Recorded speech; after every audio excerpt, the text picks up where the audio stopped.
Bienvenidos al show sudamericano que arranca en Argentina, donde el clásico de Avellaneda no defraudó en emociones, pues Racing dominó, pero cuando se quedó con 9 hizo la heroica y aguantó ante un Independiente sin brillo y previsible. La entrega descomunal de la academia tuvo su recompensa al final y el gol del Chelo Díaz les dio un triunfo para el recuerdo. Boca ganó, pero no lució ante un Atlético Tucumán fulminado que con un equipo alternativo dio la cara ante un Boca deslucido que rescató 3 puntos a la contra. Y River, sin su versión aplastante pero con su modo ganador activado, resolvió con lo justo un duro encuentro en Santa Fe ante Unión y se mantiene como el único líder. San Lorenzo sacó una victoria de oro en el Fortín luego de sufrir y aguantar ante un Vélez que con más empuje que fútbol busca un empate que nunca llegó. Estos fueron los demás resultados de la fecha 19. En la tabla River está imparable y conserva la ventaja en la punta. En el descenso, estos son los 3 últimos que siguen teniendo pesadillas con los promedios. En los goleadores sigue el palmo a palmo entre Romero y Borré. Haciéndose con las predicciones y estas son las apuestas para la fecha 20. Llegamos a Paraguay, donde a la espera de su nueva estrella se jugó el clásico añejo entre Guaraní y Olimpia, que dejó mucha tela para cortar, no solo por el vibrante partido que se decidió en los minutos finales con el doblete de Fernando Fernández, sino por el insólito error de Gustavo Costas, que puso a 6 extranjeros en cancha, decisión que le puede costar los 3 puntos, ya que por esa violación pueden decretar a Olimpia como ganador del partido, aunque la última palabra la tendrá el Tribunal de Disciplina de la APF. Pero Costas no fue el primer técnico ni el último que cometerá este error. Por eso, en el top 3 de la semana, recordamos 3 casos insólitos de esta naturaleza en el fútbol sudamericano. En el puesto 3, tenemos un episodio reciente en el fútbol paraguayo, pues en mayo del 2019, José Chamot, ex técnico de Libertad, puso a 5 extranjeros en cancha en un partidazo que el Guma ganó de manera heroica con un hat-trick de Tacuara Cardoso. Sin embargo, ante el incumplimiento del reglamento, Libertad perdió los puntos en el escritorio. En el segundo puesto tenemos el fallo que cometió Arturo Salá cuando dirigía a Huachipato en 2011, pues en el encuentro de ida de los cuartos de final de la Copa Chile de ese año alineó a 6 extranjeros en cancha, por lo que terminó perdiendo el partido por sanción por 3-0, un detalle que no solo le costó la eliminación, sino el puesto a Arturo Salá en aquella oportunidad.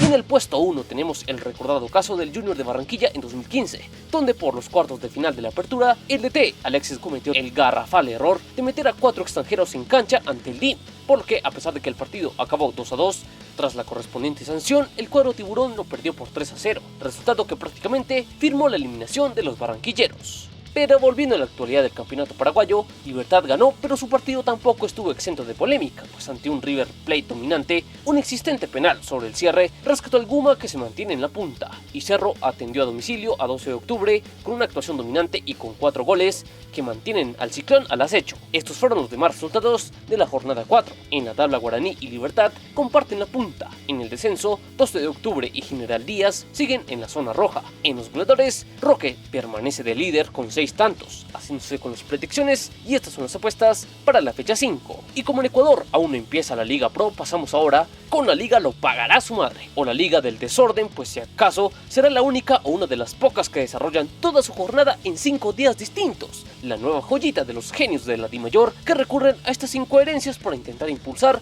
su fútbol premium de garaje. Pero bueno, vamos con los encuentros del fin de semana, donde resaltó el triste e infame clásico vallecaucano, que en lo deportivo dejó 2 equipos que lucharon para llevarse el triunfo. Sin embargo, el ímpetu excesivo de los escarlatas los dejó con 2 expulsiones, que fueron determinantes para que el Cali se llevara el triunfo por 2-1. Otro partido estelar fue el Santa Fe Junior, donde el cuadro cardenal mostró una cara distinta y de la mano de su solidez e intensidad en ataque sometió a un Junior sin reacción y opaco que cayó por 3-1.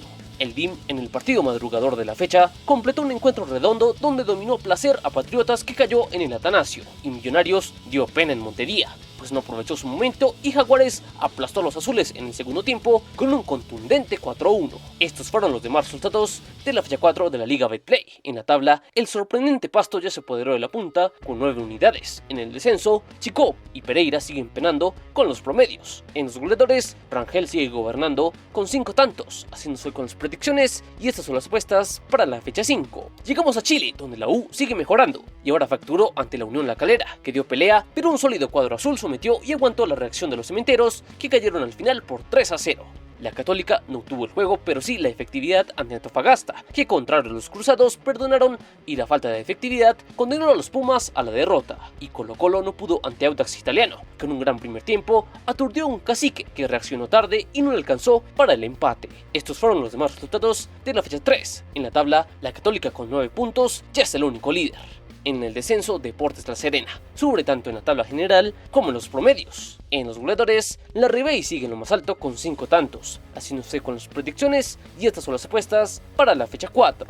Y como en Uruguay la acción empieza la otra semana, vamos a Perú, donde Universitario tuvo carácter y se repuso de un inicio adverso ante Sport Huancayo, que no aguantó la garra de los cremas, que vencieron por 2-1. Sporting Cristal levantó el ánimo con un triunfo ante Cusco FC, que casi se le complica, aunque de la mano de su renacida figura Emanuel Herrera ganó por 3-2, y Alianza Lima rescató un punto sobre el final en un duro partido ante un correcto Carlos Manucci. Estos fueron los demás resultados de la fecha 2. En la tabla, lideran los que siguen aún con marca perfecta. En el descenso, estos son los 4 peores que aún están en la zona roja. En los goleadores, la tabla la encabezan los que tienen 3 tantos, haciéndose con las predicciones y estas son las apuestas para la fecha 3. Pasamos a Bolivia, donde The Strongest chocó con el muro defensivo de Wilstermann, que salió inmune del Siles gracias a una gran actuación del portero Arnaldo Jiménez, que cuidó la ventaja mínima, mientras que Guavirá superó a un pálido Bolívar, que con muchas fallas en su juego fue incapaz de reaccionar ante un motivado equipo azucarero que ganó por 2-1. Estos fueron los demás resultados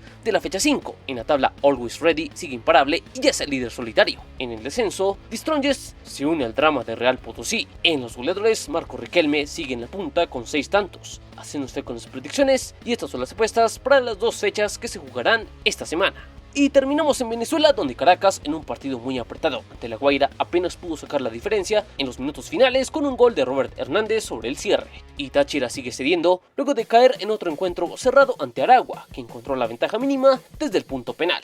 Estos fueron los demás resultados de la fecha 2. En la tabla, Aragua y Caracas son los líderes con 6 puntos. En el descenso, estos son los 2 equipos que sufren en el sótano de la tabla. En los goleadores, igualan todos los que acumulan 2 tantos. Así nos fue con las predicciones y estas son las apuestas para la fecha 3. Y hasta aquí el show sudamericano. ¿Qué sorpresas nos depararán los clásicos venideros? Descúbrelo en el próximo aquí, en Palabra de Gol.